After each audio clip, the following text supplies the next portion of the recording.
सबसे बड़ा प्रश्न कौन सा है, तो आपको जवाब देते आना चाहिए। अपने अंदर सोचना चाहिए कि हमारे समाज के लिए सबसे बड़ा प्रश्न क्या है और उस पर चर्चा करनी चाहिए। कोई भगवान भगवान अंडा पंडा कोई तुम्हारे काम आने वाला नहीं है और कोई राष्ट्रपति भी तुम्हारे काम आने वाली नहीं है। इन्होंने तो आदिवासियों को खुलेआम आदिवासी जंगलों को तोड़ रहे हैं, निकाल रहे हैं, जला रहे हैं, काट रहे हैं। लोग उसके खिलाफ में याचिका भी डालते हैं तो कोई सुन नहीं रहा है। आप लोग सोशल मीडिया पे देख रहे हैं बस्तर में क्या चल रहा है। अब इनको पर्यावरण नहीं दिखाई दे रहा क्या? ये एक झाड़ 200 साल का झाड़ रहता है, उसको उस झाड़ बनने के लिए 200 साल लगते हैं और ये 200 साल के झाड़ों को भी काट रहे हैं। अब पर्यावरण नहीं दिखाई दे रहा है इनको। अब कोई रामदेव बाबा, आमदेव बाबा, जामदेव बाबा नहीं दिखाई दे रहा है। अब कोई बात नहीं कर रहा है, सब चुप है देश में, क्योंकि मामला आदिवासियों का है। जो घटना मणिपुर में हो सकती है वो घटना तुम्हारे नंदुरबार में भी हो सकती है। हमारी मां बहनों को नंगा घुमाया जा सकता है, तब अपने गांडू नेता क्या करेंगे? कौन सा संगठन है तुम्हारे पास? कौन से संगठन के भरोसे तुम बात कर रहे हो? ये क्षेत्र आदिवासियों का है, 5वीं अनुसूची का क्षेत्र है, लेकिन यहां पे राज आदिवासियों का नहीं है। यहां आदिवासियों के हाथ में नियंत्रण नहीं है। हमारे लोग सत्ता में हैं, लेकिन पूरा नियंत्रण दूसरों के हाथ में है। आप अपने समाज को बचा नहीं पा रहे हैं, हम अपने समाज की खुल की बात नहीं कर पा रहे हैं। ऐसे में क्या मतलब है? मेरे भाइयों, मैं सब लोगों से पूछना चाहता हूं, अभी चर्चा होना चाहिए युवा सम्मेलन में, लेकिन एक ही बात पर चर्चा होनी चाहिए कि आदिवासियों के जीवन का सबसे बड़ा प्रश्न क्या है। तुम्हारी जिंदगी तय करेंगे। बच्चा आदिवासियों का है, लेकिन तय करता है देश पांडे, कुलकर्णी। बच्चा तुम्हारा है, उसके दिमाग में विचारधारा दूसरों की है। तुम्हारे लोगों ने तय भी नहीं किए कि उसको कौन सी विचारधारा देना चाहिए। ये कैसा समाज है? मुस्लिम भाइयों के मदरसे चलते हैं, 4 साल से वो बच्चे ट्रेनिंग लेने के लिए जाते हैं समाज के लिए। उनके हाथ में उनका बाप कुरान शरीफ देता है और बोलता है, बेटा ये तेरे जीने मरने का रास्ता है। उनके मस्जिदें चलते हैं, वो समाज के लिए जीने मरने वाले लोग हैं। आरएसएस के लोग, एक ब्राह्मण आदमी अपने बच्चे को आरएसएस में लेके जाता है, उसके हाथ में रामायण देता है, महाभारत देता है, पूरे ग्रंथ देता है, भी बना देते हैं। अब तो नया लाए, राजा राम को भगवान राम बना दिया और उसको शिव का भक्त बता रहे हैं, शिव को उसका भक्त बता रहे हैं। कहां राजा भोज और कहां गंगू तेली? महादेव से आगे कोई है? आदिवासियों ने उसको महादेव बोला है, ये महेश बोलते हैं। इनको तकलीफ होती है महादेव बोलने के लिए, क्योंकि महादेव यानी देवों का देव। उसकी तुलना भगवान राम से कर सकते हैं क्या आप? नहीं कर सकते। उसकी तुलना किसी से नहीं की जा रही है, लेकिन इस देश में उसकी प्रतिमा को खत्म करने की ये लोग साजिश रची जा रही है। ये भगवान को भी पैदा कर देते हैं। भगवान की चिंता है इनको, इंसान की कोई चिंता नहीं है। हम सबके लिए, खास करके आदिवासियों के लिए, आप देखिए देश में कहीं मर रहे हैं तो आदिवासी मर रहे हैं। किसी के जंगल उजाड़ रहे हैं तो वो जंगल किसका है? आदिवासियों का है। किसी की जमीन छीन रहे हैं तो आदिवासियों की छीन रहे हैं। किसी महिला की इज्जत लूटी जा रही है, उसका बलात्कार हो रहा है तो आदिवासियों की हो रही है। किसी के घर जलाए जा रहे हैं तो वो घर आदिवासियों का है। हमारे नेताओं की भी कोई ऊपर लेवल पे इज्जत नहीं है, क्योंकि हम एक जगह नहीं है। आप लोगों के सामने हमारे यहां के गुजरात के नंदुरबार के लोग सबसे ज्यादा गड्ढा खोदने का काम करते हैं, आदिवासी लोग। अब गड्ढा खोदने की भी मशीन निकल गई है। वो भी काम तुमको मिलने वाला नहीं है। इस देश में संडास साफ करने के काम को सरकारी काम घोषित किया गया है, लेकिन गड्ढा खोदने का काम सरकारी काम नहीं है। हमारे लोगों को पाला जा रहा है क्योंकि इनके खेतों पे काम करने के लिए लोग होना। गुजरात में ले जाते आदिवासी मां बहनों को, मैं बुरा नहीं मानना दादा, मैं ये जिले की नहीं मध्य प्रदेश के भी जिले की बात करता हूं। आदिवासी लड़कियों को बेचा जा रहा है। एक बहुत बड़ा मिनिस्टर था, गांडू है वो मिनिस्टर, मैं यहीं से बोल रहा हूं। वो व्यक्ति बताता है कि नहीं नहीं हमारे समाज में ऐसा चल रहा है, लड़कियां बिक रही है। अबे तो तू क्या कर रहा है, छक मार रहा है? तेरे को किसने बनाया मिनिस्टर? आदिवासियों ने बनाया। तू आमदार नहीं बन सकता था, तो विधायक नहीं बन सकता था, तू समाज का है, आदिवासी है करके बनाया है। तू आदिवासियों के बारे में बात नहीं करेगा तो कोई दूसरा करेगा क्या? और मोदी जी तो करेंगे ही नहीं। वो आदिवासी की बात कर ही नहीं सकते, केवल मन की बात करता है। क्योंकि आदिवासी में बात करेगा मोदी जी, उसके 3 दिन बाद में मोदी जी के पद से निकाल देंगे उसको। इस देश में आदिवासियों पे बात करने के लिए चले जाओ ना, क्योंकि आदिवासी इस देश का मालिक है। इस देश में भगवान बाद में पैदा हुए, पहले आदिवासी पैदा हुआ है। ये सच्चाई है इस देश की। आप मालिक हो, अपने आप को मालिक बोलो, नागरिक मत बोलो। यहां पर जो आदिवासी चाहेगा वो हो जाएगा। आप लोगों को एक मंच मिला है। मेरे को एकता परिषद का भी बुलावा था, लेकिन मेरे को बहुत अच्छा लगा कि आज आमचाबाड़ी दादा ने मेरे को बोला कि दादा आपको आना है। मेरे को जाना था कहीं और, झारखंड जाना था, लेकिन मैं दादा का बात सुना। मैंने बोला नहीं यार, ये व्यक्ति कुछ तो भी कर रहा है। वो कितना समझता है, उसको कितना पढ़े लिखे वो नहीं, लेकिन उनकी नीयत साफ है समाज के बारे में, इसलिए आया हूं। पढ़ा लिखा आदमी है, बहुत अच्छा है, कलेक्टर है, सुबह ड्यूटी पे जाता है, शाम में घर में आता है, किसी से कोई लेना देना नहीं, एक पैक मारता है, मटन खाता है, सो जाता है, इतवार को टीवी और बीवी में रहता है। ऐसा आदमी अपने लिए जिंदा आदमी नहीं है, ऐसा तो मरा हुआ आदमी है। इसको हेडमैन नहीं बोलते, डेडमैन बोलते हैं। ये मरे हुए लोग हैं, ये समाज को खड़ा नहीं कर सकते। इसके लिए मजदूर भी रहा और वो समाज के बारे में सोच रहा है, तो वो सही आदमी है। उसकी इज्जत होनी चाहिए समाज में। हमने तो व्यवस्था ही खड़ी कर दी अलग। भील अलग भाग रहा है, पावरा अलग भाग रहा है, कोकना अलग भाग रहा है, वो महादेवपुरी अलग भाग रहा है, गोट अलग भाग रहा है। ये जो गांडूगिरी है ये बंद करो। ये नपुंसक सोच है, ये लड़ने वाली सोच नहीं है, ये भगने वाली सोच है। आदिवासी हो तो लड़ने वाली सोच रखो, क्योंकि अपने कौम का इतिहास है। हम भागे नहीं, हम माफी नहीं मांगे। इस देश में 27 साल तक के हथियारबंद लड़ाई लड़ाया भगवान टंट्या बिल ने। कितने साल तक? 27 साल तक। इतिहास है, गांधी ने नहीं लड़े।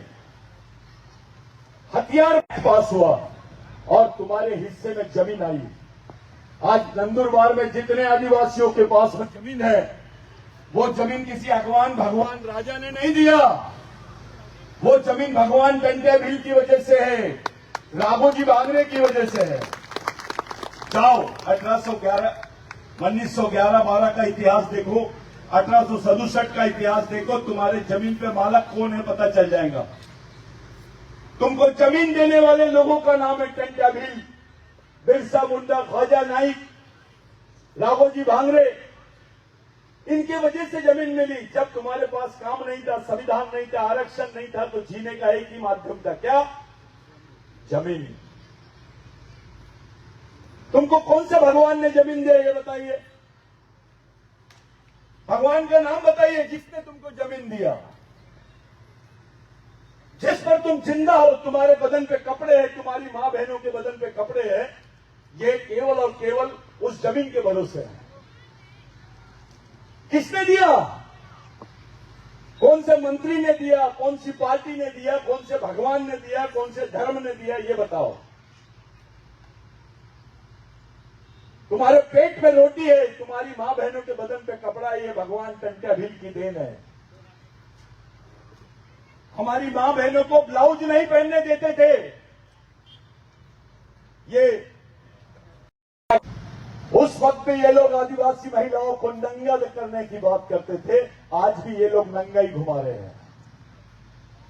साथियों, ये बात नहीं है कि नेता क्या कर रहा है, बात यह भी है कि समाज क्या कर रहा है। कहां पर है समाज?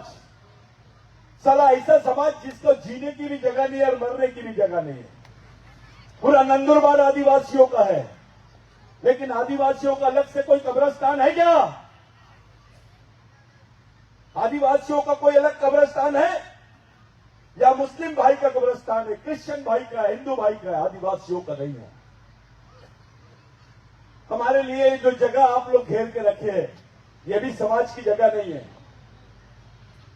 जो यहां के मूल निवासी नहीं है उनके लिए जगह है, और जो यहां का मालिक है उसके लिए जगह ही नहीं है भाई।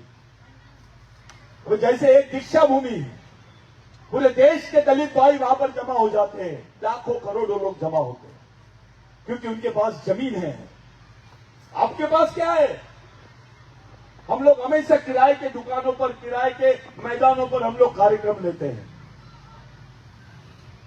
मैं ये बोलना चाह रहा था कि एक ब्राह्मण भाई अपने बच्चे को 4 साल की उम्र में आरएसएस में भर्ती कर देता है। वो उसको समझाता है, उनके मंदिरें चल रहे हैं, उनके बच्चे फॉरेन में पढ़ रहे हैं। आप लोग हनुमान जी का, गणपति का मंदिर देखो, वहां पे ब्राह्मण पंडित रहते हैं भाई। वो हनुमान जी दुबला लगता है, पंडित मोटा लगता है।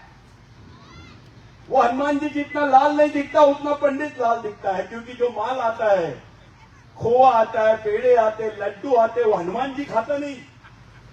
कौन खाता है? और दे रहा कौन है, चढ़ा रहा कौन है? तो ये उनकी व्यवस्था है करके इस देश में उनका राज है। वही क्रिश्चियन भाइयों का, उनके भी, उनका बच्चे के हाथ में बाइबल देते हैं, उनके चर्चे चलते हैं। 16 साल की लड़की भी सफेद कपड़े पहन के नन बन जाती है। उनकी व्यवस्था है करके वो समाज जिंदा है। आपके पास में क्या है? आपके बच्चे ने आपसे पूछा कि पिताजी मैं इस देश में कौन हूं, माताजी मैं कौन हूं, मेरे लायक मैं कौन हूं, मेरा वजूद क्या है, मेरे दोस्त क्या है, मेरे इतिहास क्या है, मेरे दुश्मन कौन है, मेरे को कोई किताब तो दे दो। मेरे हाथ में क्या दोगे? कौन सी किताब दोगे? रामायण दोगे? रामायण में तो आदिवासियों को राक्षस बोला गया है। हमारी मां बहनों की इज्जत लूटी गई है, नाक काटा गया है, स्तन काटा गया है। बताओ ऐसी कोई केस होती क्या? क्या दोगे अपने बच्चों के हाथ में आप? क्या व्यवस्था है आपके पास आपकी समाज को जिंदा रखने के लिए? कुछ नहीं। मैंने एक बहुत खतरनाक दृश्य देखा। मैं दिल्ली गया था, अभी दिल्ली गया था, सुप्रीम कोर्ट में केस लगी है। वो वन सुरक्षा अधिनियम 2018 का जो 1980 का जो अमेंडमेंट बिल था, उसके खिलाफ में मैंने मोदी जी को पार्टी बनाया, सेंट्रल गवर्नमेंट को हमने पार्टी बनाया। वो केस एडमिट हो गई है और नोटिस इश्यू हुआ है। साथियों, देश की सबसे बड़ी पिटीशन है वो। मैं गया दिल्ली में, मैं उसका नाम बताऊंगा तो सब लोग हंसेंगे, इसलिए नाम नहीं बताता हूं। कार से उतरा हो, लाल बत्ती है अपने समाज के आदमी को, और जैसे कार से उतरा तो 5-6 पूरी हलवा वो गाय के पीछे पीछे लेके भाग रहा था। वो गाय भाग रही थी और ये भी भाग रहा था, तुम्हारा मिनिस्टर। मैं बोला यार इसको क्या हो गया? वो टैक्सी वाले को पूछा, यार ये तो हमारा आदिवासी मिनिस्टर है। साहब रोज आता है, बोले गाय को 10-15 पूरी देता है, हलवा खिलाता है। मैंने बोला इसीलिए मिनिस्टर बना है इसको। अबे आदिवासियों को खाने को नहीं है और गाय को खाना खिला रहा है, और भाषण में बोलता है गाय हमारी माता है। साथियों, बिरसा मुंडा ने क्या बोला था? गाय तुम्हारी माता है तो भैंस का दूध किधर जाता है? अगर गाय मां है तो भैंस बड़ी मां है, क्योंकि ज्यादा दूध देती है वो। क्योंकि वो काली है उसको मां नहीं बोलते, उसका अपमान करते हैं। अबे मां तो मां होती है, चाहे वो काली रहे, गोरी रहे, लंगड़ी रहे, लूली रहे, उसका सम्मान भगवान से बड़ा है आदिवासी संस्कृति का। तो ये लोग गाय को मां बोलते हैं, लेकिन भैंस की तरफ देखते भी नहीं, उसको बड़ी मां बोलने के लिए शर्म आती है। और मैंने एक बहुत बड़े विद्वान आदमी को पूछा, बहुत गरम गरम दे रहा था वो आदिवासियों के बीच। मैंने बोला भैया मेरे एक बात का सवाल का जवाब दो, कोई अपनी मां के दूध का बिजनेस करता है क्या? जिस चीज को आप मां बोलते हो, अपनी मां के दूध का बिजनेस हो सकता है क्या? या बिजनेस होता है, भगवानों का भी बिजनेस होता है। लड़ाई दो लोगों के बीच की है, एक भगवान को मानने वाले लोग और दूसरा भगवान का उपयोग करने वाले लोग। ये समझ लेना जरूरी है। आदिवासी ने कभी भगवान का उपयोग नहीं किया, आदिवासी ने कभी किसी के ऊपर छीना नहीं। वो मेहनत करता है, 6 फीट का भी रहता है तो दिन भर मेहनत करता है, गड्ढा खोदता है। उसको किसी अंकराचार्य शंकराचार्य ने नहीं समझाया, किसी अरम धर्म की जरूरत नहीं है। हमारे खून में ईमानदारी है। इस जमीन पे सबसे ज्यादा ईमानदार कोई व्यक्ति है तो वो आदिवासी आदमी है। ये मैं नहीं बोल रहा हूं, विज्ञान बोलता है। सोचो, तब कोई धर्म का आदमी नहीं गया आदिवासियों को समझाने के लिए। ये तो हमारे खून में है, हमारी संस्कृति है। किसी झाड़ का पत्ता भी तोड़ते हैं तो उसको पूछ के तोड़ते हैं। किसी जानवर को भी मारना होता है तो देखते हैं उसकी उम्र हो गई क्या। ये हमको संस्कृति समझा रहे हैं। साथियों, हमारी सामाजिक व्यवस्था निर्माण करने की बात है। मैं कुछ बात शाम में कुछ अलग टाइप की बात करने जाऊंगा, लेकिन मैं बात करने के लिए आपसे कर रहा हूं। थोड़ा माहौल आप लोगों के दिमाग में बने कि अपने को शाम में क्या करना है। एक छोटी सी बात बताता हूं। मैं दिल्ली के कॉन्फ्रेंस में था, बड़ी चर्चा चल रही थी और आदिवासियों पे चर्चा चल रही थी। कुछ लोग वहां पर बड़ी बात कर रहे थे, आदिवासी महुए की झाड़ की पूजा इसलिए करते क्योंकि महुए की दारू पीते हैं।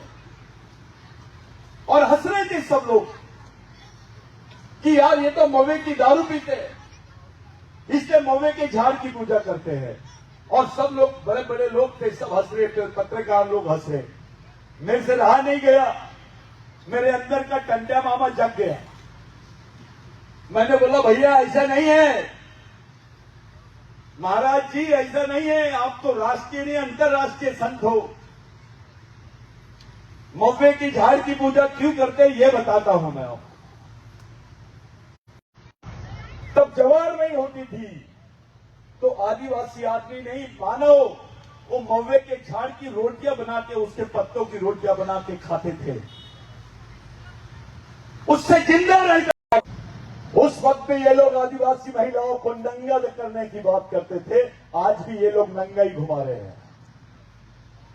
साथियों, ये बात नहीं है कि नेता क्या कर रहा है, बात ये भी है कि समाज क्या कर रहा है। कहां पर है समाज?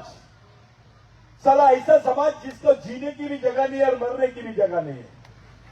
पूरा नंदुरबार आदिवासियों का है, लेकिन आदिवासियों का अलग से कोई कब्रिस्तान है क्या? आदिवासियों का कोई अलग कब्रिस्तान है? या मुस्लिम भाई का कब्रिस्तान है, क्रिश्चियन भाई का, हिंदू भाई का है, आदिवासियों का नहीं है।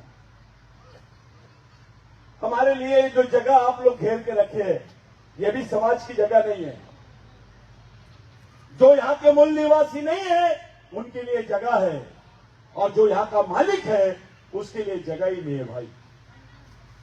तो जैसे एक दीक्षा भूमि है, पूरे देश के दलित भाई वहां पर जमा हो जाते हैं, लाखों करोड़ों लोग जमा होते हैं, क्योंकि उनके पास जमीन है। आपके पास क्या है? हम लोग हमेशा किराए के दुकानों पर, किराए के मैदानों पर हम लोग कार्यक्रम लेते हैं। मैं ये बोलना चाह रहा था कि एक ब्राह्मण भाई अपने बच्चे को 4 साल की उम्र में आरएसएस में भर्ती कर देता है। वो उसको समझाता है, उनके मंदिरें चल रहे हैं, उनके बच्चे फॉरेन में पढ़ रहे हैं। आप लोग हनुमान जी का, गणपति का मंदिर देखो, वहां पे ब्राह्मण पंडित रहते हैं भाई। वो हनुमान जी दुबला लगता है, पंडित मोटा लगता है। वो हनुमान जी जितना लाल नहीं दिखता, उतना पंडित लाल दिखता है, क्योंकि जो माल आता है, खोआ आता है, पेड़े आते हैं, लड्डू आते हैं, वो हनुमान जी खाता नहीं।